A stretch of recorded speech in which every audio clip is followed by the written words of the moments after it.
we actually mixed the album in Los Angeles, and there's a place there called Echo Park, which I'd heard about through many songs. It was just a name that appealed to me, and one day during mixing I actually hired a car and drove to Echo Park, and I just thought it was a cool area of LA. I hadn't been to that park before, and it's just a name that stuck. And obviously spending 4 weeks there mixing, I couldn't really get it out of my head.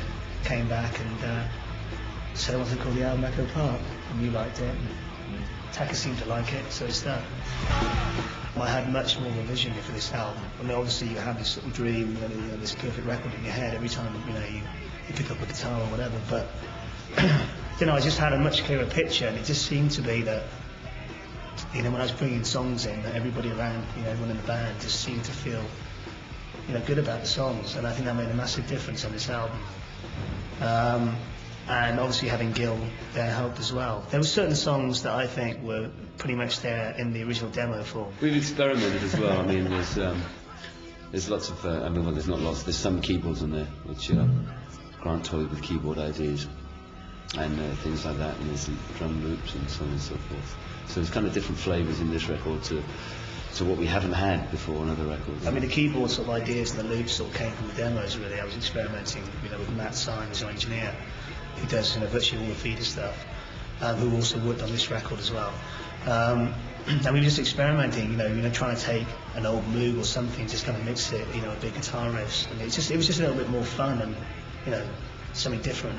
We weren't trying to sort of be cool or hip hop or whatever it was. It just felt like a natural thing to do. You see a keyboard in the corner of a room, you just kind of mess around on it. I think it's a record that we finished, and once it was all done and dusted and the mixing was done, we actually came back, sat and listened to it and thought, it's a really good record. We're really, really pleased with it. We have to tour this record for a long time, so if you're not pleased with it and you're not happy with the songs, then it's going to become a bit mundane, really, touring that. Yeah. We recorded it at a place called Great Linford Manor, which is in a village called Great Linford, which is in Milton Keynes, which isn't that glamorous. But it's an old manor house. It's set in beautiful grounds. It's like in a National Trust park, and it's just a really old building, and it's got a live area, which is their old dining room or their old banqueting room, and it's quite. You can change a lot of sounds in there. It's very, very adaptable room. It was a very vibey place because it was almost like recording in someone's house. There's a family living upstairs, and they sort of come down for breakfast in the morning. We'd be sort of passed out on the table. But it was great. We obviously, you just mentioned we were working with Gil Norton as well, who's done Pixies, Foo Fighters, Echo and the Bunnymen, Patti Smith, James. It was good working with Gil. I mean, I had a bit of friction with Gil at times, just because he had a vision and I had a vision, and sometimes it wasn't the same vision. But I think it made it a better record in the end. And I think the fact that I stuck to my vision, was a very important part, I think, too. Because I think that Gil, was there because we felt we'd done so much kind of stuff on our own in the past. We wanted somebody that, wasn't to come in that would be quite tough on us as well, because otherwise we'll just get our own way all the time. And he was really tough. He was really tough. I mean, Gil, he's a great guy. I've got a lot of time for him, but he is very tough in the studio. And there was a few moments, a few bits of friction, but we're still good friends.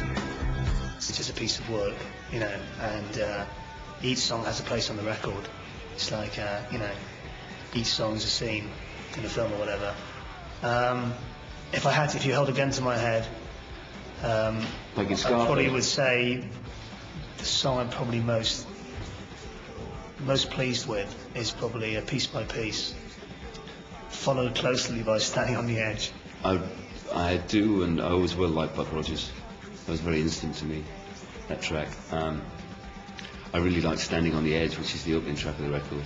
It's just with the quirkiness of it, and that's one that we did ourselves without a producer. But then, if I'm feeling very hungry, I like to listen to Bug or something, But I can't really point it down to one track. We Can Rewind.